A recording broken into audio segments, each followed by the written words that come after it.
umukandida depite wigenga Mpayimana Philippe arashoboye.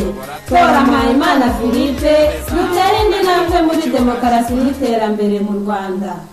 Ndi intumwa itaziguye yemerera abaturage kubaba hafi mu mirenge batuyemo. Mpayimana Philippe ashyigikiye umuco nyarwanda na Girinka, kwihesha agaciro nk'abanyarwanda muri Afurika, imibereho myiza no kurengera abari n'abategarugori. Nshyigikiye kwegereza amazi abaturage, kongera imirimo mu rubyiruko, gushingira imisoro n'ibyiciro by'ubudehe ku musaruro ugaragara. Nshyigikiye gukorera ku gihe n'izindi ntego nyinshi ziteza u Rwanda imbere. Tora Mpayimana Philippe dutere indi ntambwe. Yubakira igihugu mu buryo burambye, kwima amatwi umuzungu rujoro ruri kudusho.